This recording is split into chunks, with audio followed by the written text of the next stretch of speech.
नमस्कार दोस्तों। राजनीति के कई रंग रूप होते हैं। निकृष्ट राजनीति का वो निम्नतम स्तर होता है जिसमें नारी की आड़ में विपक्षी दल पर प्रहार किया जाता है। त्रेता युग में माता सीता की आड़ में अधम रावण ने यही काम किया था। द्वापर में दुष्ट दुर्योधन दुशासन ने द्रौपदी की आड़ में यही किया था। क्रूर कंस का भी यही कुकर्म था। इतिहास के अलग अलग कालखंड में इस तरह की निकृष्ट राजनीति के और भी कई उदाहरण मिलते हैं, लेकिन मेरी याददाश्त शक्ति में कोई ऐसा मामला नहीं है जिसमें किसी गर्भवती स्त्री की आड़ में सत्ता पक्ष ने विपक्षी दल पर प्रहार किया हो।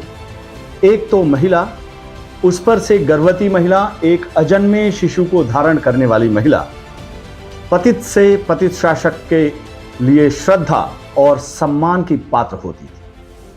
उस गर्भवती महिला पर अत्याचार या फिर उसकी आड़ में अपने विरोधी पर प्रहार कल्पना से परे की चीज है। लेकिन अभी एक ऐसा मामला सामने आया है जिसने इस धारणा को बदल कर रख दिया है। राजनीति की रवायत को उसके निम्नतम स्तर तक पहुंचाने का काम किया है हमारे देश के गृह मंत्री अमित शाह की जांच एजेंसी ईडी यानी प्रवर्तन निदेशालय ने।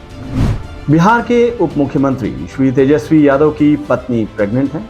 गर्भावस्था में वो स्वास्थ्य लाभ कर रही हैं, लेकिन ईडी के अधिकारियों ने उन्हें जांच के नाम पर 15 घंटे तक बैठाए रखा। उनकी नाजुक तबीयत का जरा भी ख्याल नहीं किया। ईडी के अधिकारी उनसे लगातार पूछताछ करते रहे। पता है तेजस्वी यादव जी की पत्नी से ईडी की पूछताछ रुकी कब? जब वो पूरी तरह पस्त हो गई, बेहोश हो गई, अस्पताल पहुंच गई तब। लाइन फॉर जॉब के जिस मामले में श्री तेजस्वी यादव की पत्नी से पूछताछ हुई है, वो मामला उस वक्त का है जब श्री लालू यादव रेल मंत्री थे। उस वक्त तेजस्वी यादव की पत्नी रेल मंत्रालय के बारे में तो इतनी कुछ जानती नहीं थी। किसी को नौकरी तो दूर, शायद बोरे लिखना भी उन्होंने उस वक्त नहीं सीखा होगा। उनकी शादी साल 2021 में हुई। 2 साल पहले, उससे पहले उनका लालू यादव जी के परिवार से कोई रिश्ता नाता नहीं, लेकिन अभी ईडी के निशाने पर वो है। क्यों? इस क्यों का जवाब आपको राजनीति के उसी निम्नतम स्तर पर मिलेगा जिसका जिक्र मैंने रावण, दुर्योधन, दुशासन और कंस के प्रसंग में किया था।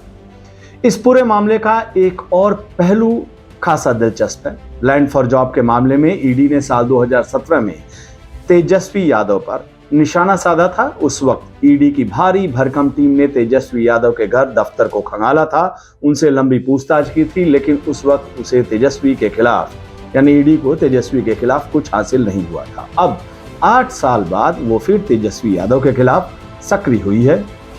यहां सवाल उठता है कि आखिर अभी तेजस्वी के खिलाफ ईडी की कार्रवाई क्यों? इस क्यों का जवाब आपको बिहार की मौजूदा राजनीति हालत में मिलेगा। तेजस्वी यादव बिहार की राजनीति में अभी भारतीय जनता पार्टी के लिए सबसे बड़ी चुनौती बनकर उभरे हैं। नीतीश कुमार जी जो कि मुख्यमंत्री हैं और कांग्रेस का समर्थन उनके साथ है।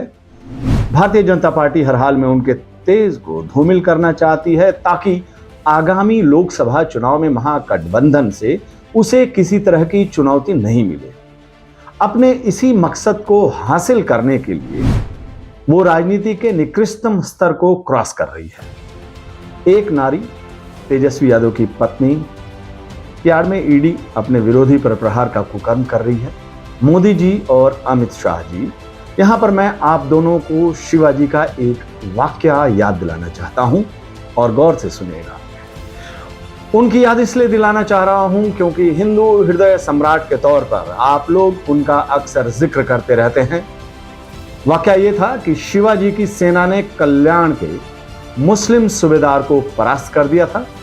जीत के बाद शिवाजी के सैनिक पराजित सूबेदार की सुंदर पत्नी को जबरन शिवाजी के पास ले गए थे।